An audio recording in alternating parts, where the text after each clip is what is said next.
नमस्कार सभी साथियों को स्वागत करता हूं सबका इस यूट्यूब चैनल पर जिसका नाम है study with P N Lodha. साथियों, आज हम रीट शिक्षक भर्ती 2021 हेतु यूँ मान लीजिए अंतिम वीडियो है ये शिक्षण वीडियो का 111 प्रश्नों का। 50 मिनट में ही 111 प्रश्नों को हल करने वाले हैं। इसके पहले मैंने हिंदी का वीडियो डाला है, 50 प्रश्नों का वो वीडियो था साथियों। तो लास्ट में यूँ मान लीजिए ये चीज़ें आपके लिए बहुत ज़्यादा फायदेमंद होगी, ठीक है। तो वीडियो को पूरा देख करके जाएगा, कोशिश रहेगी पूरी कि मात्र 50 मिनट में ही आपको ये 111 प्रश्न हल करा दें, ठीक है। तो चलिए शुरू करते हैं इस वीडियो को। फास्ट रिवीजन है। पहला क्वेश्चन देखते हैं साथियों।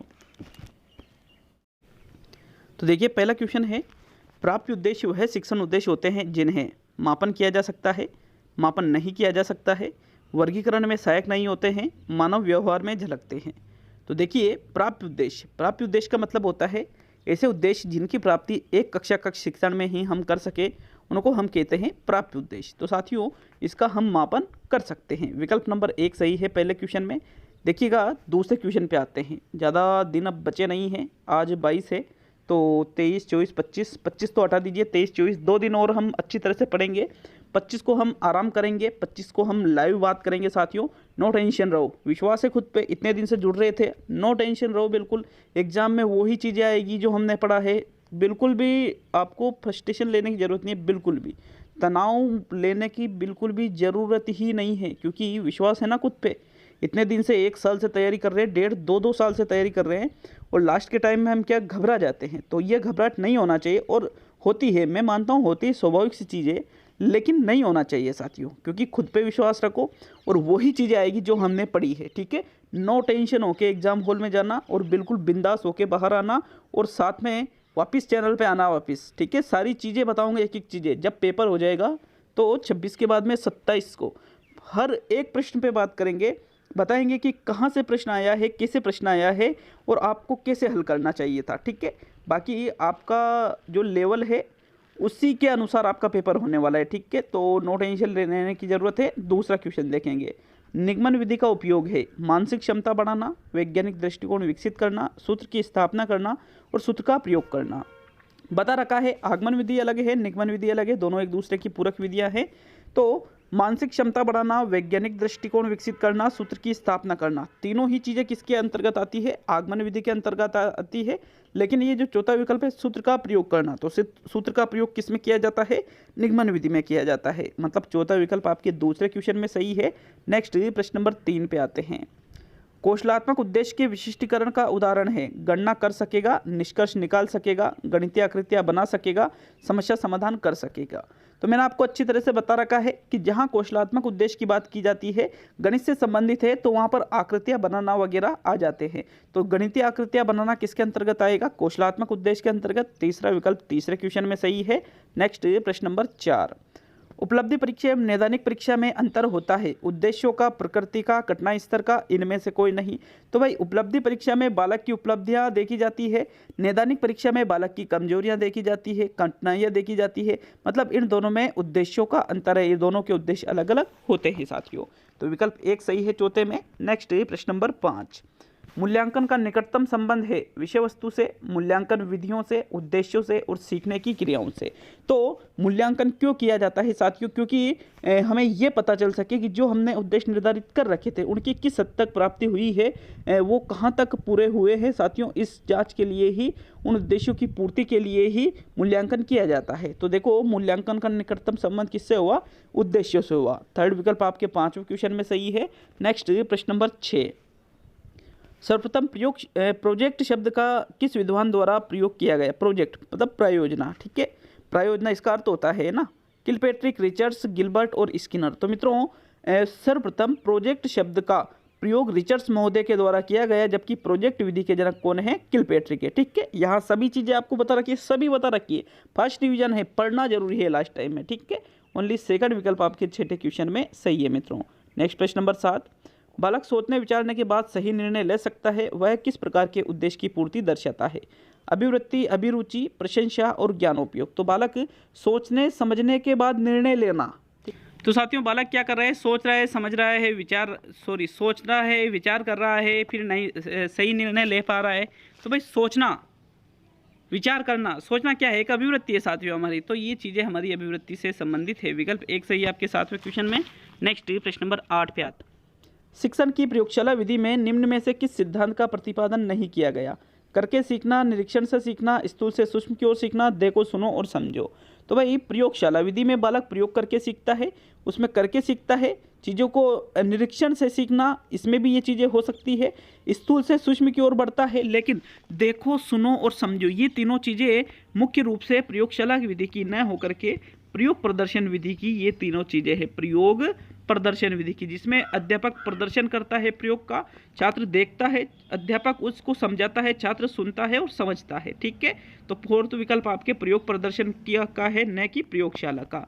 यही आंसर रहेगा साथियों 8वें में। नेक्स्ट प्रश्न नंबर 9, यदि एक परीक्षण उस उद्देश्य का मापन करे जिसकी पूर्ति हेतु उसकी रचना की गई है तो उसमें निहित है विभेदनशीलता, विश्वसनीयता, वस्तुनिष्ठता और वैधता। तो देखो जिस उद्देश्य के लिए हम परीक्षण का निर्माण करते हैं, यदि वह जो परीक्षण है उस उद्देश्य की पूर्ति करे तो उसको हम वैधता के नाम से जानते हैं। विकल्प 3 सही है साथियों 8वें में। वस्तुनिष्ठता में प्रश्न का उत्तर 1 फिक्स होता है। विश्वसनीयता में बार बार अंकन करने पर भी कोई परिणाम में अंतर नहीं आता है। विभेदनशीलता में सामान्य, मंदबुद्धि, प्रतिभाशाली इत्यादि बालकों में वर्गीकरण कर लिया जाता है, मतलब विभेद कर दिया जाता है। ठीक है, 3 विकल्प आपके 8वें क्वेश्चन में सही है। नेक्स्ट प्रश्न नंबर 9 का है, नोट मिस टाइपिंग है। सामाजिक अध्ययन के संबंध में सही है। व्यक्तियों व उसके पर्यावरण का अध्ययन सामाजिक अध्ययन है। कई पुस्तकों का संग्रह करना ही सामाजिक अध्ययन है। मानवीय अनुभवों का अध्ययन मात्र ही सामाजिक अध्ययन है। और सभ्यता की उत्पत्ति तथा भविष्य के स्वरूप का ज्ञान ही सामाजिक अध्ययन है। तो भाई कई पुस्तकों का संग्रह है तो बिल्कुल ही गलत हो गया। मानवीय अनुभवों का अध्ययन मात्र हो सकता है। व्यक्ति व उसके पर्यावरण का अध्ययन ये भी हो सकता है। सभ्यता की उत्पत्ति तथा भविष्य के स्वरूप का ज्ञान ही सामाजिक अध्ययन है। तो इन तीनों में से जो सबसे बेस्ट विकल्प है उसका चयन करो साथियों। कौन सा विकल्प आपके 10वें प्रश्न, तो देख लेते हैं इसका जो सही आंसर है। देखो ये दूसरा गलत है, मानवीय अनुभवों का अध्ययन मात्र ही। तो साथियों इसमें सिर्फ अनुभव ही आ रहे हैं, लेकिन यहाँ व्यक्ति और उसके पर्यावरण का अध्ययन साथियों ये आपके सबसे बेस्ट विकल्प है। चौथा इसलिए गलत है क्योंकि सभ्यता की उत्पत्ति वगैरह ये चीज़ें तो इतिहास में चलती है और इतिहास ही थोड़ी सामाजिक है, और भी तो सब्जेक्ट होते हैं, और व्यक्ति और उसके पर्यावरण में सभी चीज़ें आ जाती है। इसलिए प्रथम विकल्प 10वें में सही है साथियों। नेक्स्ट प्रश्न नंबर 11 को देखेंगे। अधिगम संबंधी कठिनाइयों और कमियों के स्वरूप का निर्धारण करना कहलाता है उपचार, निदान, त्रुटि और विचार। तो अधिगम संबंधी कठिनाइयों और कमियों के फलस्वरूप का निर्धारण जो हम करते हैं उसको उपचार, त्रुटि या विचार नहीं बल्कि निदान के नाम से जानते हैं। सेकंड विकल्प सही है साथियों 11वें में। नेक्स्ट प्रश्न नंबर 12, कमजोर तथा पिछड़े बालकों के लिए उपचारात्मक शिक्षण का उपयोग किया जाता है निदानात्मक मूल्यांकन के बाद, उपलब्धि परीक्षण के बाद, निदानात्मक परीक्षण के पहले, उपलब्धि परीक्षण के पहले। तो भाई कमजोर तथा पिछड़े बालकों के लिए उपचारात्मक शिक्षण निदान के बाद किया जाता है, निदान के पहले नहीं किया जाता है साथियों। निदानात्मक परीक्षण या मूल्यांकन के बाद जो कमजोर और पिछड़े बालक होते हैं उनके लिए उपचारात्मक शिक्षण किया जो है उसका उपयोग किया जाता है। तो विकल्प 1 सही है 12वें में। नेक्स्ट प्रश्न नंबर 13, अच्छे शिक्षण के रूप में किसको आप अधिक महत्व दोगे या फिर अधिक महत्व दिया जाता है? पाठ को, अध्यापक को, इकाई योजना को, नियोजन की प्रक्रिया को। तो भाई अच्छे शिक्षण के रूप में हम सबसे अधिक महत्व किसको देंगे साथियों? नियोजन की प्रक्रिया को, क्योंकि नियोजन की प्रक्रिया का मतलब होता है पहले ही ये फिक्स कर लिया जाता है कि हमें किस प्रकार से बच्चों को कैसे पढ़ाना है, किस किस विधियों का प्रयोग करना है, कितना टाइम में ये चीज़ पढ़ानी है, कैसे समझानी, सभी चीज़ें फिक्स कर दी जाती है। तो इसलिए फोर्थ विकल्प आपके 13वें क्वेश्चन में सही है। नेक्स्ट प्रश्न नंबर 14 पे आते हैं। तो 14वां क्वेश्चन है, आकृतियों का उद्भोधन हो जाता है तो छात्रों के व्यवहार में परिवर्तन होगा। आकृतियों के वर्गीकरण करने का, वैसी ही आकृतियों को खींचने का, आकृतियों की प्रशंसा करने में, आकृतियों का प्रदर्शन करने में। तो मैंने आपको बता रखा कि अवबोध मतलब तुलना करना, अंतर करना, वर्गीकरण करना। तो इन तीनों में से एक चीज़ 100% आती है अवबोध में, तो आकृतियों का वर्गीकरण करना यहाँ पर अवबोध के अंतर्गत होता है। विकल्प 1 सही है 14वें क्वेश्चन में। नेक्स्ट प्रश्न संख्या 15, उच्च प्राथमिक स्तर पर गणित का सर्वाधिक महत्व है भौतिक, मानसिक, व्यवहारिक और आध्यात्मिक। तो आध्यात्मिक नहीं है, भौतिक नहीं है, मानसिक या व्यवहारिक। तो साथियों देखो प्राथमिक या उच्च प्राथमिक दोनों ही जगह गणित का सर्वाधिक महत्व व्यवहारिक माना जाता है साथियों। ये आपकी फर्स्ट चॉइस रहेगी, सेकंड चॉइस आपके मानसिक रहेगी। ये क्वेश्चन आ जाता है तो व्यवहारिक कर देना, नो टेंशन रहिएगा, आपके सही माना जाएगा। हो सकता है पहली आंसर की मैं मानसिक मान ले, लेकिन व्यवहारिक मानना पड़ेगा क्योंकि पहले उन्होंने व्यवहारिक मान रखा है। तो थर्ड विकल्प आपके 15वें में सही है। नेक्स्ट प्रश्न संख्या 16, मस्तिष्क विप्लव विधि एक प्रजातांत्रिक विधि है, एक तंत्रात्मक विधि है, व्यवहारिक विधि है और वैज्ञानिक विधि है।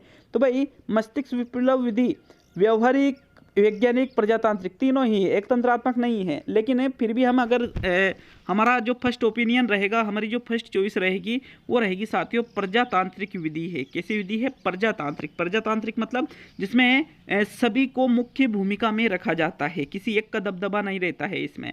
प्रथम विकल्प 16वें क्वेश्चन में सही है। नेक्स्ट प्रश्न नंबर 17, मूल्यांकन किया जाता है प्रतियोगिता की भावना जागृत करने हेतु, कक्षा में प्रोन्नति के लिए, स्पष्ट अवधारणाओं का पता लगाने हेतु और उपलब्धि की जांच करने हेतु। तो भाई मूल्यांकन हम किस लिए करते हैं? प्रोन्नति, भावना जागृत करना, वो भी किसकी? प्रतियोगिता की। स्पष्ट अवधारणाओं का पता लगाना, ये इनसे बेटर विकल्प कौन सा है? उपलब्धि की जांच करने हेतु। बालक ने कितनी उपलब्धि हासिल की है, कितना सीखा है, कितना ज्ञान ग्रहण किया है, ये उसकी उपलब्धियां होती है और इसकी जांच हम किससे लगाते हैं? इसका पता किससे लगाते हैं? मूल्यांकन से। तो विकल्प नंबर आपके 4 सही है साथियों 17वें में। नेक्स्ट प्रश्न नंबर 18, ब्लूम का टेक्सोनोमी का अंग नहीं है समझ, बुद्धि, प्रयोग और ज्ञान। तो भाई ब्लूम ने अपने टेक्सोनोमी में समझ, प्रयोग, ज्ञान तीनों के बारे में बताया, लेकिन बुद्धि के बारे में नहीं बताया है। मतलब दूसरा जो विकल्प है ये ब्लूम टेक्सोनोमी का अंग नहीं है। तो सेकंड विकल्प आपके 18वें में बिल्कुल सही है। नेक्स्ट प्रश्न नंबर 19, निम्नलिखित में से सर्वाधिक प्रभावी है चार्ट्स, फील्ड स्ट्रिप, कलर चाक और फिल्म स्ट्रिप। तो भाई सर्वाधिक प्रभावी उसको माना जाता है जब हम प्रत्यक्ष अनुभव के माध्यम से सीखते हैं। तो प्रत्यक्ष अनुभव का उदाहरण यहाँ क्या है? फील्ड स्ट्रिप है। जल्दी जल्दी में फिल्म में स्ट्रिप मत कर देना, फिल्म स्ट्रिप अलग होती है, फील्ड स्ट्रिप अलग है। फील्ड स्ट्रिप मतलब क्षेत्रीय भ्रमण से लिया जाता है। तो सेकंड विकल्प आपके 19वें क्वेश्चन में सही है। एक चीज़ और हमेशा याद रखना, पेपर करो तो पूरे ऑप्शन को पढ़ना। ऐसा नहीं है कि लास्ट में नहीं है लिखा रहा है, लास्ट में असत्य है, लास्ट में सत्य नहीं है, ऐसा लिखा हुआ है और आप आगे से तो आपको सही लग रहा है विकल्प, हाँ हाँ सही है सही है सही है।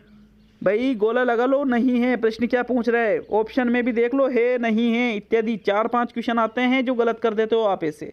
मतलब आते तो ज़्यादा हैं ऐसे, लेकिन 4-5 तो आप खुद गलत कर देते हो अगर प्रश्न को अच्छी तरह से नहीं पढ़ते हो तो देखो एग्जाम हॉल की बात करेंगे, 25 को करेंगे, किस प्रकार से पेपर को अपन सेटलमेंट करेंगे। नो टेंशन होकर के तैयारी कीजिए 24 तक, 25 को बिल्कुल बंद कर देना है। तो साथियों 25 को क्या करना है? सिर्फ बातें करेंगे। बातें कौन सी? एग्ज़ाम के लिए, कि आपको किस प्रकार से आपकी तैयारी को सही तरीके से एक सही रूप देना है, एक एग्ज़ाम में जो एक सही तरीका होता है उसको अपनाना है। तो प्रश्न नंबर 20 है, विज्ञान सबके लिए पुष्टि की गई है राष्ट्रीय शिक्षा नीति 1986 की, अंतर्राष्ट्रीय शिक्षा नीति, एनसीईआरटी और एनईपी 2020। तो एक लाइन आती है विज्ञान सबके लिए, इसकी पुष्टि किसके द्वारा की गई है? राष्ट्रीय शिक्षा नीति 1986 के द्वारा। विकल्प 1 सही है साथियों 20वें में। नेक्स्ट प्रश्न नंबर 21, किस भाषा कौशल के मूल्यांकन के लिए वार्तालाप, रेडियो तथा दूरदर्शन से प्रसारित शैक्षिक कार्यक्रम उपयोगी है? श्रवण, पठन, वाचन, लेखन। तो बातचीत करते हैं, बातचीत करने से क्या होता है साथियों? श्रवण कौशल का विकास होता है। रेडियो से कौन से कौशल का विकास होता है? श्रवण कौशल का विकास होता है। दूरदर्शन से भी फिर इसका ही होगा। तो विकल्प 1 आपके 21वें क्वेश्चन में सही है मित्रों। नेक्स्ट प्रश्न नंबर 22 को देखेंगे, श्रुत लेख से किन कौशलों का क्रम से विकास होता है? श्रवण वाचन, वाचन श्रवण, लेखन श्रवण, श्रवण वाचन। तो भाई श्रुत लेख, सुन करके लिखना, सुन पहले रहे फिर लिख बाद में रहे। तो श्रवण लेखन आपका चौथा विकल्प 22वें में सही है साथियों। नेक्स्ट प्रश्न नंबर 23, रिक्त स्थान की पूर्ति से संबंधित प्रश्न है बोध प्रश्न, प्रत्यस्मरण प्रश्न, विकास प्रश्न, प्रस्तावना प्रश्न। तो भैया रिक्त स्थान की पूर्ति हमेशा प्रत्यस्मरण में आती है, कई बार बता चुका हूँ। जैसे यहाँ पर देखिए, मेरे गाँव का नाम रिक्त स्थान है, तो यहाँ पर रिक्त स्थान में भाई गांव का नाम बताना है, तो इस प्रकार के प्रश्न प्रत्यस्मरण प्रश्न पर आधारित होते हैं। विकल्प 2 आपके 23वें में सही है। नेक्स्ट प्रश्न नंबर 24, इनमें से अशुद्ध वर्तनी का कारण है लेखन की असावधानी, कारण नहीं है। देखो मेरे खुद से गलती हो गई जल्दी में, लेकिन मैं क्या जल्दी करा रहा हूँ, 50 मिनट में 100 क्वेश्चन, लेकिन फिर भी पकड़ा ना उसको। ऑप्शन देखते ही पता चल गया था कि नहीं यार इसमें कुछ ना कुछ मिस्टेक है। अध्यापक का शुद्ध उच्चारण, व्याकरण का कम ज्ञान और छात्र की कम दृष्टि। तो कम दृष्टि, कम ज्ञान है, सावधानी, ये तो अशुद्ध वर्तनी का कारण होता है, लेकिन अध्यापक का शुद्ध उच्चारण थोड़ी कारण होता है साथियों। इसलिए दूसरा विकल्प आपके इसमें सही आंसर है 24वें प्रश्न में।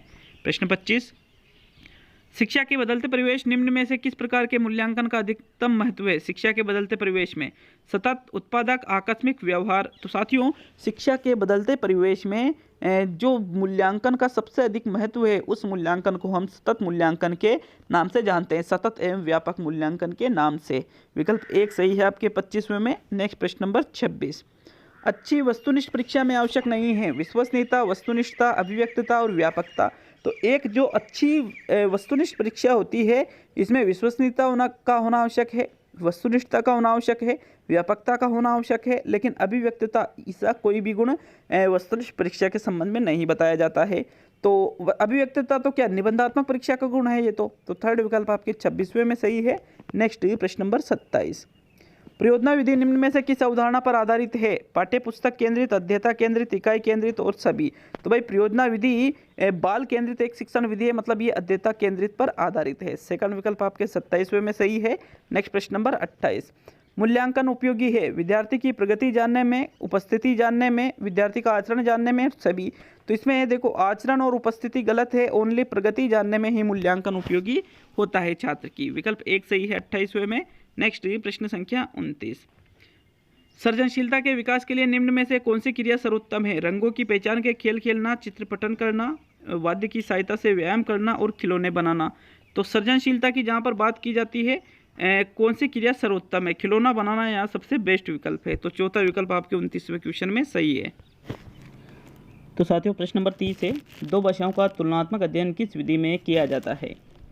आगमन विधि में, अनुकरण विधि में, व्यतिरेकी विधि में और समवाय विधि में। देखिएगा तुलनात्मक अध्ययन यदि हमको करना है दो भाषाओं के बीच में तो हम क्या करते हैं, इसमें व्यतिरेकी विधि के माध्यम से हम दो भाषाओं में तुलनात्मक अध्ययन करते हैं साथियों।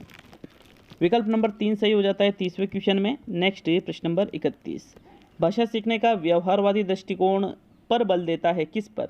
अनुकरण पर, रचनात्मकता पर, भाषा प्रयोग पर और अभिव्यक्ति पर। तो जो भाषा सीखने का व्यवहारवादी दृष्टिकोण है, नाम सभी ने सुन ही रखा होगा, ये किस पर बल देता है साथियों? अनुकरण पर बल देता है। तो विकल्प नंबर आपका 1 सही है प्रश्न नंबर 31 में।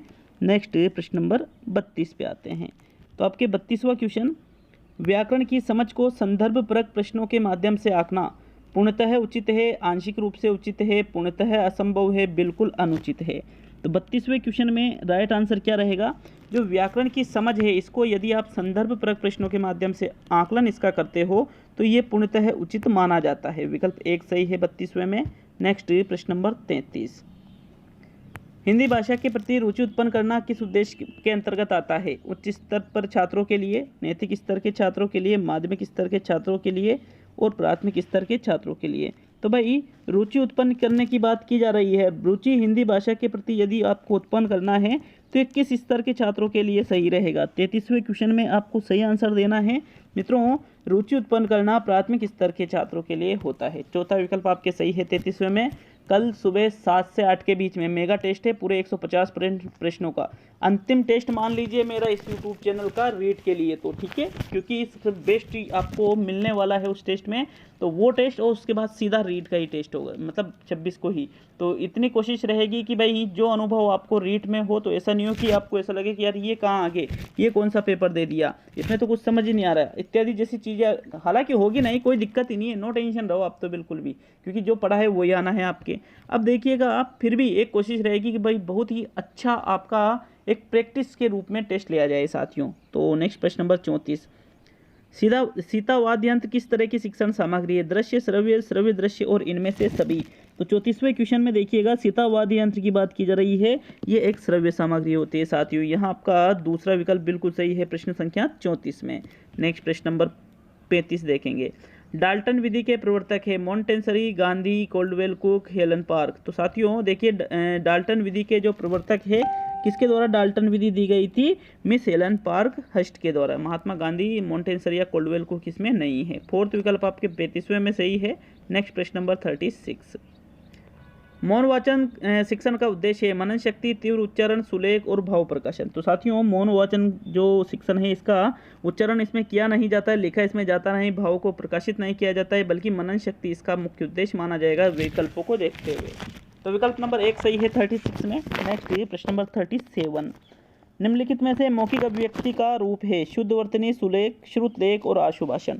तो मित्रों सुलेख, श्रुतलेख, शुद्धवर्तनी तीनों ही लेखन के रूप है, लेकिन आशु भाषण किसका रूप है? मौखिक अभिव्यक्ति का। चौथा विकल्प आपके सही है प्रश्न नंबर 37 में।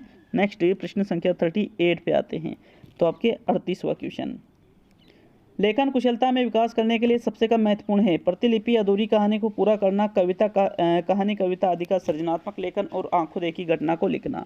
तो भाई घटना को लिख रहे हो, अधूरी कहानी को पूरी कर रहे हो, कहानी कविता का सृजनात्मक लेखन कर रहे हो, सभी बेस्ट चीज़ें हैं, लेकिन प्रतिलिपि तो जैसा का तैसा लिख देना है, इसलिए साथियों ये सबसे कम महत्वपूर्ण माना जाएगा। 38वें में पहला विकल्प आपके सही रहेगा। नेक्स्ट प्रश्न नंबर 39। चलिए 39वां क्वेश्चन, निदानात्मक परीक्षण किया जाता है सतत परीक्षा के रूप में, विद्यार्थी का स्तर ज्ञात करने के रूप में, सत्र के अंत में और पठन करते समय। तो बताइए निदानात्मक परीक्षण कब किया जाता है? साथियों राइट आंसर इसमें रहेगा विद्यार्थियों का स्तर ज्ञात करने के लिए निदानात्मक परीक्षण किया जाता है। विकल्प 2 आपके 39वें में सही है। नेक्स्ट प्रश्न नंबर 40, भाषा का मुख्य रूप है चित्रात्मक, लिखित, दृश्य और मौखिक। तो 40वें क्वेश्चन में राइट आंसर बताइए। भाषा के मुख्य रूप की बात की जा रही है। साथियों सबसे ज़्यादा यूज हम किस भाषा का करते हैं? मौखिक भाषा का करते हैं, ऐसे मुख्य रूप इसको ही माना जाता है। चौथा विकल्प आपके 40वें क्वेश्चन में सही है। नेक्स्ट प्रश्न संख्या 41 पे आते हैं, तो चलिए 41वां क्वेश्चन देखेंगे। प्रश्न संख्या 41 आपसे क्यों पूछ रहा है? प्राथमिक स्तर पर अधिकांश बच्चे रिक्त स्थान जिसकी पूर्ति करना है कविताएं पसंद करते हैं, लयपूर्ण, छोटी, वीर रस की नैतिक मूल्यों से ओतप्रोत। तो बताइए प्रश्न संख्या 17 में। साथियों वीर रस की नहीं रहेगी, छोटी भी नहीं रहेगी, पहला या चौथा नैतिक मूल्यों से ओतप्रोत, उनको ज़्यादा जानकारी नैतिकता की होती नहीं है, वो लयपूर्ण कविता पसंद करते हैं। जैसे मछली जल की रानी है, जीवन उसका पानी है, हाथ लगा उड़र जाएगी, बाहर निकालो मर जाएगी। तो जाएगी मछली जल की रानी है, जीवन उसका पानी है, एक जैसा है ना ये, तो ये क्या है? लयपूर्णी तो है, लयताई तो है, इसलिए प्रथम विकल्प 41वें में सही है। नेक्स्ट प्रश्न संख्या 42 पे आते हैं साथियों। तो चलिए 42वां क्वेश्चन, बच्चों की श्रवण योग्यता का विकास करने में सर्वाधिक सहायक है भाषा प्रयोगशाला, ऑडियो टेप, शब्दों का श्रुतलेख, परस्पर बातचीत। तो देखिएगा श्रवण योग्यता मतलब सुनने की योग्यता की अगर हम बात करें तो साथियों सबसे ज़्यादा प्रभावी क्या रहेगा? परस्पर बातचीत, क्योंकि परस्पर मतलब आपस में बातचीत करना, खुद के विचारों को अभिव्यक्त करना भी इसमें आ जाता है। तो फोर्थ विकल्प आपके बेस्ट आंसर है 42वें क्वेश्चन में। नेक्स्ट प्रश्न संख्या 43 को देखेंगे। गद्य पाठों के शिक्षण का उद्देश्य नहीं है समृद्ध भाषा प्रयोगों के उदाहरण प्रस्तुत करना, समस्त विधाओं का पूर्ण ज्ञान देना, भाषा की संरचना समझ बढ़ाना, विभिन्न प्रकार की भाषिक प्रयुक्तियों का परिचय देना। 43वें क्वेश्चन में देखिएगा, बात करें अगर गद्य पाठों के शिक्षण का क्या उद्देश्य नहीं है, तो विकल्प नंबर 2 समस्त गद्य विधाओं का, समस्त ज्ञान थोड़ी देना है साथियों, समस्त अलग बहुत से प्रकार की होती है, इसलिए सेकंड विकल्प आपके 43वें में सही है। तो चलिए आगे बढ़ेंगे। प्रश्न संख्या प्रथम क्या सेकंड विकल्प है, सॉरी है ना, दूसरा विकल्प। नेक्स्ट ये प्रश्न संख्या 44 को देखेंगे साथियों। 44वां क्वेश्चन, दी गई सहायक सामग्री में से शेष में से भिन्न सहायक सामग्री है उसे चुनिए। समाचार पत्र, टेलीविजन, पत्र पत्रिकाएं और बाल साहित्य। तो देखिएगा प्रश्न नंबर 44 में जो आपको राइट आंसर देना है। तो देखो समाचार पत्र, पत्र पत्रिकाएं, बाल साहित्य तीनों ही दृश्य सामग्री है पठन के लिए, लेकिन टेलीविजन दृश्य श्रव्य है, तो ये क्या है? भिन्न है। आपके 44वें में सेकंड विकल्प ही सही है। नेक्स्ट प्रश्न नंबर 45, किस मूल्यांकन के अंतर्गत छात्रों की भाषा प्रवाह, तार्किक शक्ति एवं उसके मत व दृष्टिकोण की योग्यता का पता चलता है? मौखिक, व्यक्तित्व, सामूहिक, लिखित। साथियों यहाँ 2-3 चीज़ें आ रही है, पता चल रहा है भाषा प्रवाह है, मत, दृष्टिकोण, तार्किकता, उसके मौखिक मूल्यांकन से ही हमें पता चलता है। विकल्प 1 आपके 45वें में सही है। नेक्स्ट प्रश्न संख्या 46, निम्न में से कौन सी विधि मंत्रणा विधि से मिलती जुलती विधि है? निर्देश, रूपरेखा, समवाय और आदर्श। मोस्ट इंपोर्टेंट क्वेश्चन है साथियों। तो बताइए प्रश्न संख्या 46 में आपके कौन सा विकल्प सही रहेगा? देखिएगा इनमें से आपको वो विधि बताना है जो कि मंत्रणा विधि से मिलती जुलती है। तो साथियों जो निर्देशन विधि या निर्देश विधि है यह मंत्रणा विधि से मिलती जुलती है, क्योंकि मंत्रणा विधि में भी बातचीत करके मंत्रणा करके रचना की जाती है और निर्देश विधि में भी ऐसा ही होता है। विकल्प 1 इसलिए सही है 46 में। नेक्स्ट प्रश्न नंबर 47 पे आते हैं। निम्न में से कौन सी विधि मंत्रणा और तर्क विधियों का एक सम्मिलित रूप है? समवाय, निर्देश, स्वाध्याय और आदर्श। तो भाई निर्देश तो मंत्रणा विधि से मिलती जुलती है, मंत्रणा और तर्क विधियों का एक सम्मिलित रूप किस विधि को कहा जाता है साथियों? राइट आंसर है जो स्वाध्याय विधि है, इसको मंत्रणा और तर्क विधियों का सम्मिलित रूप कहा जाता है। विकल्प नंबर 3 है आपके सही 47वें में। नेक्स्ट प्रश्न नंबर 48, निम्न में से वैचारिक विषय वस्तु का ज्ञान प्राप्त करने से संबंधित नहीं है? तथ्य व घटनाएं, सामान्य ज्ञान, जीवनी अनुभूतियां और सहस्वर वाचन। तो भाई वैचारिक विषय वस्तु का ज्ञान हम किससे प्राप्त नहीं कर सकते? तथ्य और घटनाओं को सुनकर के वैचारिक विषय वस्तु, जीवनी अनुभूतियां, सामान्य ज्ञान, इनसे हम वैचारिक विषय वस्तु का ज्ञान अर्जित कर सकते हैं, लेकिन सहस्वर वाचन से नहीं। चौथा विकल्प आपके इसमें सही है साथियों, प्रश्न नंबर 48 में। नेक्स्ट प्रश्न संख्या 49, 49वां क्वेश्चन। प्रभावी रूप से बोलकर अपनी बात कहने की योग्यता प्राप्त करने से संबंधित विषय वस्तु नहीं है। ध्वनियाँ, कविता पाठ, वार्तालाप, भाषण। वार्तालाप, भाषण, कविता पाठ से हम अपनी बात कह सकते हैं, लेकिन ध्वनियों के माध्यम से नहीं होता है। ध्वनियाँ तो संकेत मात्र होती है, इसलिए प्रथम विकल्प आपके 49वें में सही है साथियों। नेक्स्ट प्रश्न संख्या 50 पे आते हैं। तो चलिए 50वां क्वेश्चन। प्राथमिक स्तर पर बच्चों के लिए बाल साहित्य के चयन का मुख्य आधार क्या होना चाहिए? छोटी रचनाएं, रोचक विषय वस्तु, रंगीन चित्र और सरल जानकारी। तो 50वें क्वेश्चन में राइट आंसर बताइएगा। देखो, बाल साहित्य के चयन का मुख्य आधार प्राथमिक स्तर पर रहेगा रोचक विषय वस्तु। जिन विषय वस्तु में उनकी रुचि हो वैसा ही उनका बाल साहित्य होना चाहिए। विकल्प नंबर आपका 2 सही है प्रश्न नंबर 50 में। नेक्स्ट प्रश्न संख्या 51। प्राथमिक स्तर पर हिंदी भाषा शिक्षण के लिए सबसे अधिक महत्वपूर्ण है? भाषा प्रयोग के अवसर, पाठ्य पुस्तक, उच्च स्तरीय तकनीकी यंत्र और व्याकरणिक नियमों का स्मरण। तो भाई सबसे ज़्यादा महत्वपूर्ण पाठ्य पुस्तक, व्याकरणिक नियमों का स्मरण, या ये नहीं होता है तीसरा उच्च स्तरीय तकनीकी यंत्र, बल्कि भाषा प्रयोग के उनको ज़्यादा से ज़्यादा अवसर मिलने चाहिए साथियों, तभी भाषा को प्रभावी रूप से वो सीख सकेंगे। तो प्रथम विकल्प आपके 51वें प्रश्न में सही है। नेक्स्ट प्रश्न संख्या 52 पे आते हैं मित्रों। तो 52वां प्रश्न। पत्र पत्रिकाएं भाषा सीखने में त्रुटियों को बढ़ावा देती है। बड़ों के पढ़ने की वस्तुएं साधक है, बाधक है? बाधक नहीं है, बड़ों ही नहीं छोटे बच्चे भी पढ़ सकते हैं। त्रुटियों को बढ़ावा नहीं देती है, बल्कि ये एक साधक है, साधन है, ये यूँ मान सकते हो। विकल्प 3 आपके 92 में सही है। नेक्स्ट प्रश्न नंबर 53। बच्चों की भाषा संबंधी क्रमिक प्रगति का लेखा जोखा रखना किससे संभव है? पोर्टफोलियो, उत्तर पुस्तिकाएं, लिखित परीक्षा और मौखिक परीक्षा। तो क्रमिक प्रगति मतलब जो लगातार वो एक क्रम से प्रगति करते रहते हैं साथियों, उसकी जानकारी हमें पोर्टफोलियो के माध्यम से मिलती है। विकल्प 1 आपके सही है प्रश्न नंबर 53 में। नेक्स्ट प्रश्न नंबर 54 को देखेंगे साथियों। तो आपके 54वां क्वेश्चन। उच्च प्राथमिक स्तर पर कहानी रचना के लिए उपयोगी सामग्री होगी श्यामपट्ट, फ्लैश कार्ड, चित्रकथाएं और इनमें से सभी। तो भाई कहानी रचना अगर हमको कराना है तो श्यामपट्ट की भी सहायता ले सकते हैं, फ्लैश कार्ड की भी, चित्रकथाओं की, मतलब यहाँ पर जो चौथा विकल्प है सभी वाला, यही आपका 54 में सही है साथियों। प्रश्न नंबर 55। नर्सरी तथा प्राथमिक स्तर पर कविता शिक्षण की सर्वश्रेष्ठ प्रणाली है? गीत व नाट्य, शब्दार्थ कथन, प्रश्नोत्तर या खंडान्वय और व्याख्या। तो नर्सरी स्तर पर तो गीत और प्राथमिक स्तर पर नाट्य, मतलब गीत एवं नाट्य प्रणाली नर्सरी एवं प्राथमिक स्तर पर कविता शिक्षण की सर्वश्रेष्ठ प्रणाली मानी जाती है साथियों। विकल्प 1 सही है आपके 55वें क्वेश्चन में। नेक्स्ट प्रश्न संख्या 56 को देखेंगे। तो आपके 56वां क्वेश्चन।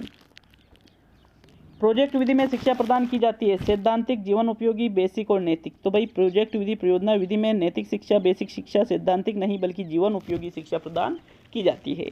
विकल्प 2 आपके 56वें में सही है साथियों। नेक्स्ट प्रश्न संख्या 57 पे आते हैं। तो आपके 57वां क्वेश्चन। भावात्मक पक्ष के मापन हेतु उपयुक्त मापनी है व्यक्तित्व, अभिवृत्ति, उपलब्धि और प्रायोगिक। तो जो भावात्मक पक्ष का यदि हमको मापन करना है तो इसके लिए सबसे उपयुक्त मापनी किसे माना जाता है साथियों? राइट आंसर है अभिवृत्ति मापनी को भावात्मक पक्ष के मापन हेतु उपयुक्त मापनी माना जाता है। विकल्प नंबर आपका 2 सही है 57 में। नेक्स्ट प्रश्न नंबर 58। मौखिक अभिव्यक्ति का कौशल का विकास करने का सशक्त माध्यम है विद्यालय पत्रिका, नाटक, वाद विवाद, क्विज कार्यक्रम। देखो मौखिक अभिव्यक्ति, ठीक है, मौखिक रूप से जो हम विचारों को अभिव्यक्त करते हैं उनका विकास करना है हमको, तो सबसे बेस्ट क्या रहेगा 58 में मित्रों? राइट आंसर क्या है यहाँ पर? देखो विद्यालय पत्रिका, नाटक नहीं रहेगा बल्कि वाद विवाद रहेगा, क्योंकि क्विज कार्यक्रम में तो साथियों मौखिक रूप से थोड़ी होता है, ये तो लिखित चीज़ें हैं ये तो, इसलिए आपके थर्ड विकल्प आपके 58 में सही है। नेक्स्ट प्रश्न नंबर 59 पे आते हैं। तो चलिए 59। भाई वाद विवाद करना, भाई यहाँ प्राथमिक स्तर तो क्या ही नहीं जा रहा है, तो उच्च प्राथमिक स्तर और उच्च स्तर पर तो वाद विवाद बहुत अच्छा होता है, लेकिन इसके कुछ दोष भी होते हैं, वो अलग चीज़ है। तो नेक्स्ट प्रश्न नंबर 59। कहानी लेखन में कौन सा भाषा आकलन में सबसे कम प्रभावी तरीका है? कहानी कहना, घटना वर्णन, कहानी लिखना और श्रुत लेख। तो भाई भाषा आकलन में सबसे कम प्रभावी क्या है? कहानी कहना, घटना वर्णन, कहानी लिखना तो बेस्ट, लेकिन श्रुत लेख में सिर्फ सुनकर लिखा जाता है, बाकी ऊपर के जो 3 विकल्प है इसमें खुद के विचारों को भी व्यक्त कर लिया जाता है, इसलिए चौथा विकल्प यहाँ पर सबसे कम प्रभावी तरीका माना जाएगा 59 में। तो चलिए नेक्स्ट प्रश्न नंबर 60वें प्रश्न पे आते हैं साथियों।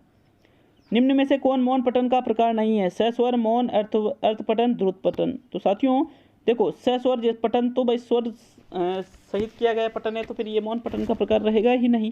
प्रथम विकल्प आपके 60वें क्वेश्चन में सही है साथियों। नेक्स्ट प्रश्न नंबर 61 को देखेंगे। तो आपके 61वां प्रश्न क्या पूछ रहे हैं आपसे देख लेते हैं। 61वां क्वेश्चन है सतत एवं व्यापक मूल्यांकन प्रभावी रूप से किसने जोड़ दिया? मुदालिया शिक्षा आयोग, राष्ट्रीय शिक्षा नीति 1986, कोठारी और इनमें से कोई नहीं। तो साथियों सीसी पर सबसे ज़्यादा जोर राष्ट्रीय शिक्षा नीति 1986 के द्वारा दिया गया है, याद रखिएगा मोस्ट इंपोर्टेंट क्वेश्चन है। सेकंड विकल्प आपके 61वें क्वेश्चन में सही है। चलिए आगे बढ़ेंगे प्रश्न नंबर 62 पर। 62वां क्वेश्चन, नील पत्र का उद्देश्य है शिक्षण उद्देश्यों को अंकबार देना, विषय वस्तु को अंकबार देना, प्रश्नों को अंकबार देना और इनमें से सभी। तो देखो नील पत्र का उद्देश्य यहाँ पर सभी है, सभी को अंकबार इसमें दिए जाते हैं, इसलिए चौथा विकल्प आपके 62 में सही है। नेक्स्ट ये प्रश्न नंबर 63 पर आते हैं। शिक्षण अधिगम प्रक्रिया के उपरांत छात्रों द्वारा ग्रहण किए गए अधिगम की जांच हेतु किया जाने वाला परीक्षण कहलाता है। क्या कहलाता है साथियों? निदानात्मक परीक्षण, उपचारात्मक परीक्षण, उपलब्धि परीक्षण और इनमें से सभी। तो भाई शिक्षण अधिगम प्रक्रिया के उपरांत मतलब पूरी हो चुकी है, उसके बाद में छात्रों ने कितना ज्ञान ग्रहण किया है, इसकी जांच हम उपलब्धि परीक्षण से लगाते हैं। उपलब्धि परीक्षण से पता चलता है। थर्ड विकल्प आपके 63 में सही है साथियों। नेक्स्ट प्रश्न नंबर 64 पे आते हैं। तो 64वां क्वेश्चन, निम्नलिखित में से बोलने की योग्यता कौन सी है? शुद्ध वर्तनी, सुलेख, श्रुतलेख और आशुभाषण। तो भाई बोलने की योग्यता वर्तनी, लेख, श्रुतलेख तीनों ही लेखन की है। आशुभाषण यहाँ पर बोलने की योग्यता है। फोर्थ विकल्प आपके 64 में सही है। नेक्स्ट प्रश्न नंबर 65, निम्नलिखित में से कौन सा मौखिक भाव प्रकाशन का साधन नहीं है? दीपावली पर लेख, कहानी कथन, अभिनय और संवाद। संवाद, कहानी कथन, अभिनय मौखिक भाव है, लेकिन दीपावली पर लेख लेखन भाव है, इसलिए प्रथम विकल्प आपके 65 में सही है साथियों। नेक्स्ट प्रश्न नंबर 66, परीक्षण की वस्तुनिष्ठता बढ़ाने के लिए प्रश्न बनाने होंगे। निबंधात्मक, लघु स्तरीय, वस्तुनिष्ठ और इनमें से कोई भी नहीं। तो वस्तुनिष्ठता बढ़ानी है तो भाई वस्तुनिष्ठ ही प्रश्न बनाने होंगे। थर्ड विकल्प आपके 66 में सही है साथियों। तो 66 क्वेश्चन हम कर चुके हैं, लगभग आधे से ज़्यादा। ठीक है, नेक्स्ट ये प्रश्न नंबर 67 पे आते हैं। तो साथियों आपके प्रश्न नंबर 67 है, शिक्षा में विकास को लेकर फ्रोबेल का मुख्य योगदान है। वाणिज्य शिक्षालय, पब्लिक, लैटिन और बालवाड़ी। तो भाई बालवाड़ी इनके द्वारा दिया गया है। विकल्प नंबर आपका 2 सही है प्रश्न नंबर 67 में। नेक्स्ट ये प्रश्न नंबर 68 पे आते हैं साथियों। तो चलिए 68वां प्रश्न, अध्यापक के कार्य की सफलता का मूल्यांकन इस तथ्य से किया जाता है कि वह छात्रों से वांछित सामाजिक परिवर्तन, व्यावहारिक परिवर्तन, मनोवैज्ञानिक परिवर्तन, प्रायोगिक परिवर्तन लाने में सफल हो पाया है। तो भाई कोई भी अध्यापक है, सफलता का मूल्यांकन किससे कहेंगे? जब उसके व्यवहार में परिवर्तन आएगा। किसके? छात्रों के व्यवहार में। दूसरा विकल्प आपके 68वें में सही है। नेक्स्ट ये प्रश्न संख्या 69 पे आते हैं साथियों। तो आपके 69वां क्वेश्चन है, डाल्टन, यह तो क्वेश्चन रिपीट हुआ है, मिस एलन पार्कस्ट, इसका मैंने आपको आंसर बता दिया था। प्रश्न नंबर 70, परीक्षा के दिनों में अधिकतर प्रयोग में ली जाने वाली विधि है। तो भाई पर्यवेक्षित, असाइनमेंट, परियोजना या स्वअध्ययन। तो परीक्षा के दिनों में सर्वाधिक हम स्वअध्ययन का प्रयोग करते हैं। थर्ड विकल्प आपके 70वें में सही है। नेक्स्ट ये प्रश्न नंबर 71, विद्यार्थियों को कम से कम बताना चाहिए तो उन्हें अधिक से अधिक खोजने के प्रेरित करना चाहिए। ये कथन किसका है? हर्बर्ट स्पेंसर, किलपेट्रिक, आर्मस्ट्रॉन्ग और John Dewey. Most important question है, अभी पिछले टेस्ट में भी मैंने इस क्वेश्चन को दिया था। तो हर्बर्ट स्पेंसर ही इसका सही आंसर है साथियों। ये कथन हर्बर्ट स्पेंसर के द्वारा दिया गया था। हालांकि ये विधि खोज विधि है जो कि आर्मस्ट्रॉन्ग की थी, बट चौथा विकल्प यहाँ सही है प्रश्न संख्या 71 में। तो चलिए प्रश्न नंबर 72 पे आते हैं। प्रारंभिक स्तर पर विद्यार्थी डायरी का प्रयोग किस विधि पर आधारित है? बिनेट का, ड्रेकाली, ठेका और स्वयं मूल्यांकन। तो साथियों 72वें क्वेश्चन में देखिएगा, जो प्रारंभिक स्तर पर विद्यार्थी डायरी का प्रयोग किया जाता है वो बिनेट का विधि पर आधारित होती है। प्रथम विकल्प 72 में सही है। नेक्स्ट प्रश्न नंबर 73, ये देखिएगा, सहायक सामग्री का प्रयोग भारत में सर्वप्रथम किस विधि में किया गया? दल शिक्षण, अभिक्रमित अनुदेशन, बुनियादी शिक्षा और खेल विधि। तो भाई भारत की बात की जा रही है, जो महात्मा गांधी की बेसिक शिक्षा है उसमें अबेकस के रूप में सबसे पहले सहायक सामग्री का प्रयोग किया गया था। विकल्प आपका 3 सही है 73 में। नेक्स्ट प्रश्न नंबर 74, दैनिक पाठ योजना आधारित होती है। इकाई योजना पर, मासिक योजना पर, वार्षिक योजना पर, कोई नहीं। तो भाई दैनिक पाठ योजना जो बनाई जाती है किस पर आधारित होती है? इकाई योजना पर आधारित होती है। विकल्प 1 सही है 74 में। नेक्स्ट ये प्रश्न संख्या 75 पे आते हैं साथियों। तो देखिएगा 75वां क्वेश्चन, स्वयं के उदाहरण देना एवं स्वयं के नियम बनाना किस उद्देश्य की पूर्ति को दर्शाता है? ज्ञान, अवबोध, ज्ञानोपयोग और अभिवृत्ति। तो हम खुद के उदाहरण देते हैं, खुद के ही नियम बनाते हैं साथियों। ये क्या है? ज्ञान का उपयोग होता है। विकल्प नंबर आपका 3 सही है 75 में। तो चलिए आगे बढ़ेंगे प्रश्न नंबर 76 पर। तो साथियों प्रश्न नंबर 76 से, नीलपत्र निर्माण में कौन से उद्देश्य को सम्मिलित नहीं किया जाता है? ज्ञानात्मक, अवबोधात्मक, अभिरुच्यात्मक और कौशलात्मक। देखो नीलपत्र ब्लूप्रिंट जो प्रश्न पत्र का आधारशिला, प्रश्न पत्र की आधारशिला भी कहलाती है। देखिए मित्रों, प्रश्न संख्या 76 में आपके जो सही आंसर है, नीलपत्र के निर्माण में जब जो उद्देश्य होते हैं उसमें अभिरुच्यात्मक जैसा कोई उद्देश्य नहीं होता है। तो विकल्प नंबर आपका जो 3 है प्रश्न नंबर 76 में, यही आपका सही आंसर है। नेक्स्ट प्रश्न नंबर 77 पे आते हैं। तो 77वां प्रश्न देख लेते हैं। प्रश्न संख्या 77 है, निम्न में से मर्दूल उपागम नहीं है? ग्राफ, ग्लोब, OHP और बोर्ड। तो भाई एक होता है मृदुल उपागम और एक होता है कठोर उपागम। यहाँ पर देखिएगा जो ग्राफ है, ग्लोब है, बोर्ड है, तीनों ही मृदुल उपागम है, लेकिन जो OHP है, ओवरहेड प्रोजेक्टर, ये साथियों कठोर उपागम के अंतर्गत आ जाता है। मतलब विकल्प नंबर आपका जो 3 है 77 में, यही आपका सही आंसर है साथियों। नेक्स्ट प्रश्न नंबर 78 पे आते हैं। तो 78वां क्वेश्चन, सामाजिक विज्ञान में शैक्षिक भ्रमण उपयोगी होता है मूल्यांकन के लिए, अनुभविक साक्ष्य के लिए, मनोरंजन के लिए और सभी। तो सभी नहीं आएगा क्योंकि मनोरंजन गलत है। मतलब अनुभविक साक्ष्य के लिए, प्रत्यक्ष अनुभव के लिए शैक्षिक भ्रमण उपयोगी होता है। 78 में आपके दूसरा विकल्प सही है। नेक्स्ट प्रश्न नंबर 79 पे आते हैं। बालक में सर्वांगीण विकास हेतु क्या उपयोगी है? कक्षा में छात्रों को शिक्षण के माध्यम से सिखाया जाए, छात्र व्याकरण के ज्ञान में पारंगत होने चाहिए, कक्षा में सिर्फ शैक्षिक क्रियाओं पर ही ध्यान दिया जाए और कक्षा शिक्षण के साथ सहगामी क्रियाएं भी करवाई जाए। तो साथियों कल यूँ मान लीजिए, कल अंतिम टेस्ट है मेगा टेस्ट वाला, लास्ट टेस्ट है, इसके बाद मेगा टेस्ट नहीं बनाऊंगा। कुछ चीज़ें रिवाइज करा दूंगा 23 को, मतलब 24 को, 25 को तो लगभग यूँ मानो कुछ नहीं होगा, 25 को तो सिर्फ कुछ चीज़ें ही आपसे शेयर की जाएगी। तो इसलिए कल वाले टेस्ट को जरूर अटेंड करिएगा। मतलब यूँ मान लीजिए कल वाला टेस्ट और उसके बाद सीधा रीड, ठीक है। 79 में जो देखो सर्वांगीण विकास हेतु क्या उपयोगी है ये देखना था। तो शिक्षण के माध्यम से सिखाना, व्याकरण में पारंगत और सिर्फ शैक्षिक क्रियाओं पर ही ध्यान और कक्षा शिक्षण के साथ सहगामी क्रियाएं। तो भाई चौथा विकल्प आपका इसमें सही है क्योंकि कक्षा शिक्षण भी हो रहा है, उसके साथ सहगामी क्रिया भी हो रही है, तो इससे ही तो सर्वांगीण विकास होगा। चौथा विकल्प 79 में सही है। नेक्स्ट प्रश्न संख्या 80। तो 80वां क्वेश्चन देखेंगे साथियों। भाषा शिक्षा के अंतर्गत सुनने का अर्थ है ध्वनि संकेतों का श्रवण, बोधपूर्वक सुनना, ध्वनि संकेतों को द्वितीय भाषा में बदलना और इनमें से कोई भी नहीं। तो भाई सुनने का अर्थ किससे लिया जाता है साथियों? ध्वनि संकेतों का श्रवण ही नहीं बल्कि बोधपूर्वक, मतलब ध्यानपूर्वक सुनना, समझकर सुनना। विकल्प नंबर आपका 2 सही है प्रश्न नंबर 80 में। नेक्स्ट प्रश्न संख्या 81 पे आते हैं। तो आपके प्रश्न नंबर 81 देख लीजिए कौन सा है। आस्था, श्रद्धा, प्रेम, सहृदयता और संवेदनशीलता के गुण शिक्षण के किस उद्देश्य के अंतर्गत आते हैं? रचना कार्यों में भौतिकता लाना, सद्वृत्तियों का विकास, भाषा तत्व का ज्ञान, साहित्य का रसास्वादन। देखिएगा आस्था, श्रद्धा, प्रेम, इसमें रसास्वादन नहीं हो रहा है बल्कि ये हमारी अच्छी वृत्तियाँ, सद्वृत्तियाँ हैं, इसलिए दूसरा विकल्प 81 में सही है साथियों। नेक्स्ट प्रश्न संख्या 83 को देखेंगे, मतलब 82 को, सॉरी, 82वां क्वेश्चन।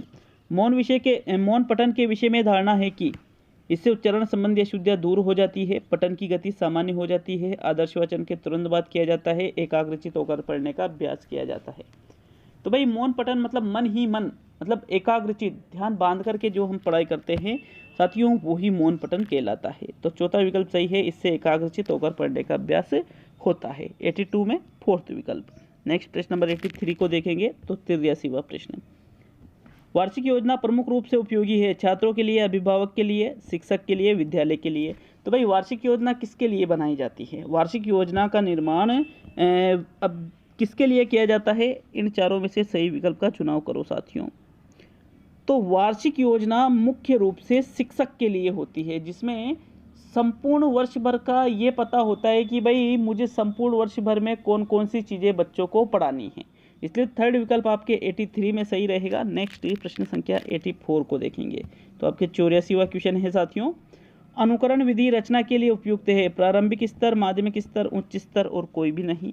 तो भाई 84 में जो सही आंसर है, अनुकरण विधि के माध्यम से हम रचना शिक्षण अगर करवाते हैं तो ये सबसे ज़्यादा जो सही मानी जाती है वो कौन सा स्तर के लिए? प्रारंभिक स्तर के लिए, क्योंकि बालकों की प्रवृत्ति होती है अनुकरण करना, छोटे बालकों की। तो प्रथम विकल्प 84 में सही हो गया। नेक्स्ट प्रश्न नंबर 85। निम्न में से प्राथमिक स्तर पर बच्चों के शिक्षण हेतु उपयुक्त नहीं मानी जाती है? सहयोगात्मक अधिगम, व्याख्यान द्वारा स्पष्ट, निर्देशित खोज विधि और प्रदर्शन विधि। तो 85 में जो सही आंसर है साथियों, सबसे क्या देखना था?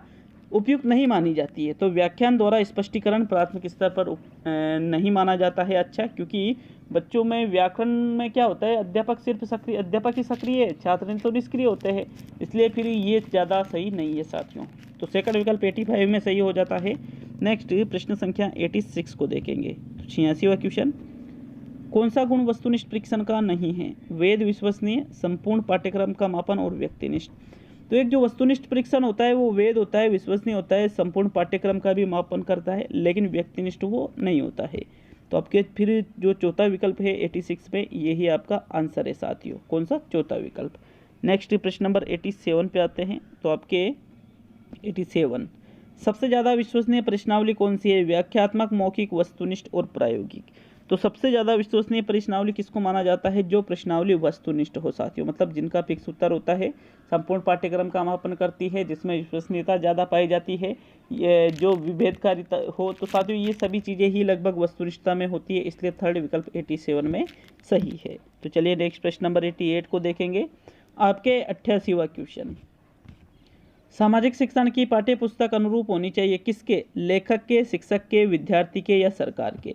तो कोई से भी सब्जेक्ट की पाठ्य पुस्तक को वो किसके अनुकूल होनी चाहिए साथियों? किसके अनुरूप होनी चाहिए? विद्यार्थी के अनुरूप होनी चाहिए, क्योंकि उसका निर्माण किसके लिए किया जा रहा है? विद्यार्थी के लिए। तो सेकंड विकल्प आपके 88 में सही है। नेक्स्ट प्रश्न नंबर 89, इनमें से कौन सी व्याकरण शिक्षण की प्राचीन एवं परंपरागत शिक्षण विधि है? निगमन, आगमन, पाठ्य पुस्तक और प्रयोग प्रणाली। तो मित्रों 89 में आपके जो सही आंसर है, प्राचीन एवं परंपरागत विधि आपको यहाँ पर बतानी है 89 में। तो राइट आंसर क्या रहेगा? प्राचीन और परंपरागत शिक्षण विधि है पाठ्य पुस्तक विधि। विकल्प नंबर आपका 3 सही है प्रश्न नंबर 89 में। नेक्स्ट प्रश्न संख्या 90 को देखेंगे। ब्लूम की पाठ योजना आधारित है उद्देश्यों पर, प्रस्तुतिकरण पर, विषय वस्तु पर और इनमें से सभी पर। तो भाई जो ब्लूम ने अपनी पाठ योजना का निर्माण किया है, इसमें किस पर आधारित माना जाता है? तो ये उद्देश्यों पर आधारित है, क्योंकि इन्होंने किस पर बल दिया है? उद्देश्यों पर। तो विकल्प 1 सही है प्रश्न संख्या 90 में। नेक्स्ट आते हैं प्रश्न संख्या 91 पर। 91 क्वेश्चन, उत्प्रेरक, प्रेरक से क्या तात्पर्य है? पुनरावृत्ति, प्रस्तुतिकरण, प्रस्तावना, उद्देश्य एवं अपेक्षित व्यवहारगत परिवर्तन। तो उत्प्रेरक, प्रेरक का मतलब क्या होता है? जो छात्रों का जो पूर्व ज्ञान है उससे पाठ को जोड़ दिया जाए, पाठ या फिर उसके पूर्व ज्ञान को पाठ से जोड़ दिया जाए, तो यही उत्प्रेरक प्रेरक कहलाता है। थर्ड विकल्प आपके 91 में सही है। नेक्स्ट प्रश्न संख्या 92 पे आते हैं। तो 92वां क्वेश्चन देखेंगे। मूल्यांकन शिक्षण का एक अभिन्न अंग है, क्योंकि इसके द्वारा शिक्षण की प्रभावशीलता का पता चलता है, अध्यापक का बालकों पर प्रभाव बना रहता है, बालक अनुशासित रहते हैं और सभी। तो सभी गलत हो जाएगा, क्योंकि प्रभाव बना रहना कोई यूँ थोड़ी, प्रभाव बनाने के लिए मूल्यांकन किया जाता है। दूसरा गलत है, तीसरा गलत है, तो यहाँ पर चौथा गलत है। ओनली यहाँ पर प्रथम विकल्प ही सही है, शिक्षण की प्रभावशीलता का पता चलता है। नेक्स्ट प्रश्न संख्या 93, 92 में कौन सा सही है? प्रथम विकल्प साथियों। तो आपके 93वां क्वेश्चन क्या पूछ रहा है?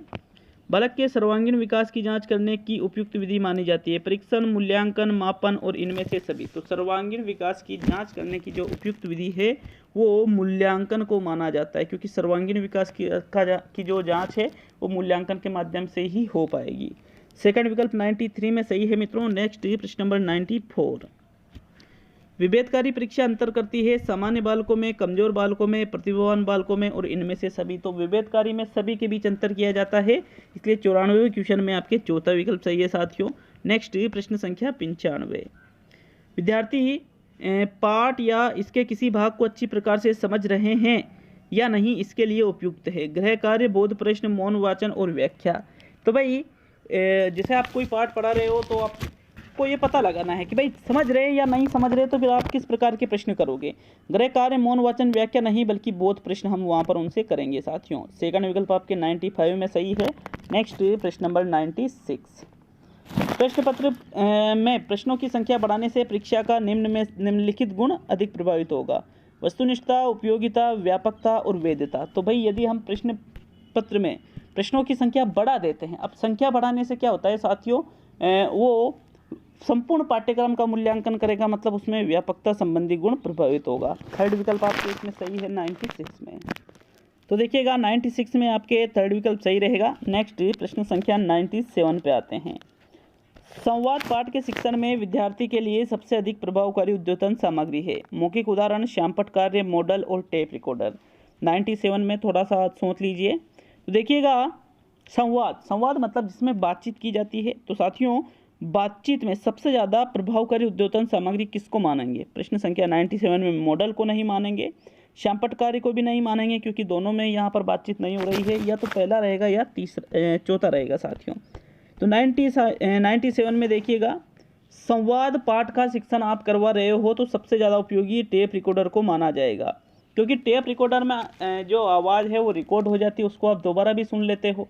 दोबारा सुन लेते हो, 3 बार, 4 बार, 5 बार, जितनी बार चाहो सुन सकते हो, लेकिन मौखिक उदाहरण तो सिर्फ एक बार दिया जा सकता है। इसलिए यहाँ फोर्थ विकल्प ज़्यादा बेटर है 97 में, इसलिए इसको ही सही मानेंगे मित्रों। तो नेक्स्ट प्रश्न नंबर 98, मॉन्टेसरी विधि का उपयोग करते हैं मौन वचन में, सैसोर वचन में, लेखन शिक्षण में और इनमें से सभी। तो मैडम मारिया मॉन्टेसरी का नाम सभी ने सुन रखा है। इनकी शिक्षण विधि का प्रयोग लेखन शिक्षण के अंतर्गत किया जाता है। थर्ड विकल्प 98 में सही है। नेक्स्ट प्रश्न नंबर 99, सुंदर लेखन के अभ्यास के लिए उपयुक्त तो रहेगा श्रुतलेख, प्रतिलेख, अनुलेख और कहानी लिखना। तो भाई सुंदर लेखन का यदि हमें अभ्यास करना है तो इसके लिए क्या उपयुक्त रहेगा? 99 में जो सही आंसर है वो रहेगा अनुलेख। अनुलेख का मतलब ही होता है सुंदर लेखन करना। थर्ड विकल्प 99 में सही है मित्रों। नेक्स्ट प्रश्न नंबर 100, मास कम्युनिकेशन का सबसे पुराना तथा आधार माध्यम है प्रिंट मीडिया, इलेक्ट्रॉनिक मीडिया, दोनों और इनमें से कोई नहीं। तो भाई मास कम्युनिकेशन का मतलब होता है सूचनाओं का आदान प्रदान करना। तो सबसे पुराना माध्यम क्या है साथियों? Print media. प्रिंट मीडिया के बाद में इलेक्ट्रॉनिक तो बाद में आया था, इसलिए प्रथम विकल्प 100वें प्रश्न में सही है। नेक्स्ट प्रश्न संख्या 101, तो आपके प्रश्न संख्या 101 ये देखिए, शैक्षिक प्रौद्योगिकी के आधार पर शिक्षण के कितने उपागम हैं? 2, 3, 4 और 5। तो भाई शैक्षिक प्रौद्योगिकी के आधार पर जो शिक्षण के उपागम होते हैं उनकी संख्या होती है साथियों 3। कितनी होती है? 3 होती है। अदा, प्रक्रिया, प्रदा। ठीक है, विकल्प 2 सही है आपके 101 में। नेक्स्ट प्रश्न संख्या 102 को देखेंगे, तो 102वां क्वेश्चन, निगमन विधि का मार्ग है खोज का, खेल का, अनुकरण का, उदाहरण का। तो अनुकरण का, खोज का, खेल का, उदाहरण का, इनमें से एक विकल्प का चुनाव करो। निगमन विधि का मार्ग कैसा है? राइट आंसर है साथियों, निगमन विधि का मार्ग अनुकरण का होता है, क्योंकि इसमें पहले सूत्र बता देते हैं और फिर उनके माध्यम से सूत्र को रटवा करके कि भाई ऐसे ऐसे जमा लेना सूत्र के स्थान पर संख्याओं को। तो यह अनुकरण का माध्यम हो गया। विकल्प 2 सही है 102 में। नेक्स्ट प्रश्न नंबर 103, इकाई विधि का दोष है कौशल अविकसित करना, प्रशिक्षण की विधि होना, कर्मिकता का अभाव और शिक्षण सामग्री का बंटवारा। तो भाई इकाई विधि में सबसे बड़ा दोष ये होता है कि इसमें क्या होता है, कर्मिकता का अभाव पाया जाता है, क्योंकि साथियों कर्मिकता इसमें नहीं पाई जाती है। कर्मिकता का मतलब होता है एक निश्चित क्रम में जो पाठ क्रम में दे रखे हैं उनको क्रम में पढ़ना, लेकिन इसमें तो अलग अलग जगह से पाठों को उठाकर इकाई में पिरो दिया जाता है। तो विकल्प नंबर आपका 3 सही है 103 में। नेक्स्ट प्रश्न नंबर 104 को देखेंगे मित्रों, तो आपके प्रश्न संख्या 104, उपलब्धि परीक्षण का अंतिम सोपान है समस्या का चुनाव करना, समय निर्धारण, नील पत्र बनाना और अंक तालिका का निर्माण करना। तो भाई उपलब्धि परीक्षण का अंतिम सोपान यहाँ पर 104वें क्वेश्चन में बताना है क्या होता है। उपलब्धि परीक्षण में सबसे लास्ट में क्या बनाया जाता है साथियों? अंक तालिका बनाई जाती है। विकल्प नंबर आपका 4 सही है प्रश्न नंबर 104 में। नेक्स्ट प्रश्न संख्या 105, भाई समस्या का चुनाव तो पहले कर लेते हैं, समय निर्धारण भी कर लेते हैं। नील पत्र तो भाई प्रश्न पत्र बनाने के लिए होता है, लेकिन उपलब्धि परीक्षण जब लास्ट में जब करते हैं तो इसमें अंक तालिका सबसे बाद में बनाई जाती है, इसलिए फोर्थ ही सही रहेगा 104 में। तो प्रश्न नंबर 105 पे आते हैं, रचनात्मक परीक्षा के लिए कौन सा तरीका सही नहीं है? सत्य परीक्षा, कार्य देना, मौखिक प्रश्न और प्रश्नोत्तरी एवं खेल। तो भाई रचनात्मक परीक्षा का नाम सभी ने सुन रखा होगा, जो लगातार चलती रहती है, तो इसके लिए सत्य परीक्षा उपयुक्त नहीं मानी जाती है। विकल्प 1 आपका यहाँ पर आंसर रहेगा प्रश्न संख्या 105 में। कौन सा वाला? सत्र परीक्षा वाला, 105 में प्रथम विकल्प। नेक्स्ट प्रश्न नंबर 106, पाठ के अंत में दिए गए अभ्यास व गतिविधियां देने का उद्देश्य नहीं है भाषा का विस्तार करना, सृजनात्मकता का विकास करना, बच्चों को अभिव्यक्ति के अवसर प्रदान करना, प्रश्नोत्तर सरलता से याद करवाना। तो भाई पाठ के अंत में जो अभ्यास और गतिविधियां दे रखी होती है उसका उद्देश्य इनमें से कौन सा नहीं लग रहा है आपको? 106 में जो सही आंसर है साथियों, देखो भाषा का विस्तार करना है, अभिव्यक्ति के अवसर प्रदान करना है, सृजनात्मकता विकसित करना है, लेकिन प्रश्नों को सरलता से याद करवाना। साथियों ये सबसे निम्न है, इसलिए चौथा विकल्प आपका यहाँ पर सही है प्रश्न नंबर 106 में। नेक्स्ट प्रश्न नंबर 107 पे आते हैं, तो आपके प्रश्न संख्या 107, मौखिक भाषा के आकलन का सर्वोत्तम तरीका है किताब पढ़ना, अंत्याक्षरी, प्रश्नों के तयशुदा उत्तर और अनुभव बांटना व बातचीत। भाई मौखिक भाषा का आकलन करना है तो सबसे बेस्ट क्या माना जाता है? जो अनुभव है उसको बांटे जाए और बातचीत की जाए। विकल्प नंबर आपका 4 सही है 107 में। नेक्स्ट प्रश्न नंबर 108 को देखेंगे साथियों, तो 108वां क्वेश्चन ये रहा आपके, प्रगतिवादी सिद्धांतों पर आधारित विधि मानी जाती है समस्या समाधान विधि, व्याख्यान विधि, तुलना विधि और इनमें से कोई भी नहीं। तो जो प्रगतिवादी सिद्धांत होते हैं इस पर आधारित विधि किसको माना जाता है? समस्या समाधान विधि को माना जाता है। प्रथम विकल्प आपके 108वें क्वेश्चन में सही है। नेक्स्ट प्रश्न नंबर 109 को देखेंगे, तो 109वां क्वेश्चन, गणित को कहा जाता है विद्यार्थियों का दुश्मन, मन की भाषा, शक्तिशालियों को की शक्ति, मस्तिष्क का व्यायाम। तो भाई गणित को इनमें से क्या कहा जाता है साथियों? शक्तिशालियों की शक्ति मन की भाषा है, विद्यार्थियों का दुश्मन नहीं बल्कि गणित मस्तिष्क का व्यायाम है। जब हम गणित करते हैं तो बिल्कुल इसमें दिमाग ज़्यादा लगाना पड़ता है, पूरा माइंड एक जगह पे स्थिर रहता है, इसलिए मस्तिष्क का व्यायाम भी इसको कहते हैं। चौथा विकल्प 109 में सही है साथियों। अब सेकंड लास्ट मतलब 110वां प्रश्न। छात्रों की वैचारिक अभिव्यक्ति की दृष्टि से उत्तम प्रश्न माने जाते हैं। वस्तुनिष्ठ प्रश्न, निबंधात्मक प्रश्न, सत्य सत्य प्रश्न और मिलान प्रश्न। तो भाई वैचारिक अभिव्यक्ति मतलब जिसमें वो खुद के विचारों को अभिव्यक्त कर सके, इसके लिए सबसे बेस्ट प्रश्न निबंधात्मक होते हैं, क्योंकि इसमें ही हम अपने विचारों को अभिव्यक्त कर सकते हैं। तो विकल्प 2 सही है 110वें में। अब आज का अंतिम और 111वां क्वेश्चन। लेकिन वीडियो अच्छा लगे तो लाइक शेयर जरूर कीजिएगा साथियों। और किसी प्रश्न में, जैसे 111 प्रश्न है तो 1-2 प्रश्नों में हो सकता है डाउट हो, तो उसके लिए कमेंट जरूर करिएगा। चलिए देख लेते हैं प्रश्न नंबर 111 को। ज्ञानात्मक पक्ष का उचित मापन होता है प्रायोगिक परीक्षा द्वारा, लिखित परीक्षा द्वारा, भावात्मक समस्या द्वारा और इनमें से सभी। तो भाई ज्ञानात्मक पक्ष की अगर हम बात करें तो प्रायोगिक भावात्मक द्वारा नहीं बल्कि लिखित परीक्षा द्वारा इसका उचित मापन होता है। कल मेगा टेस्ट है 150 प्रश्नों का, लास्ट टेस्ट है मेगा, इसके बाद मेगा टेस्ट नहीं बनेगा। बेस्ट टेस्ट है, बेस्ट मतलब वेरी वेरी बेस्ट। मतलब यूँ समझ लीजिए आप कि भाई एग्ज़ाम हॉल से पहले जो एक और टेस्ट आपका लिया जा रहा है ये, तो बिल्कुल वहाँ पर भी आपको कुछ नया अनुभव नहीं हो, इसके जैसा ही टेस्ट बने। तो साथियों ऐसी कोशिश रहेगी पूरी, बाकी वो तो फिर 26 को ही देखा जाएगा, लेकिन कल वाला टेस्ट जरूर अटेंड करिएगा, ठीक है। तो मिलते हैं अब अगले वीडियो में। बहुत बहुत धन्यवाद सभी का।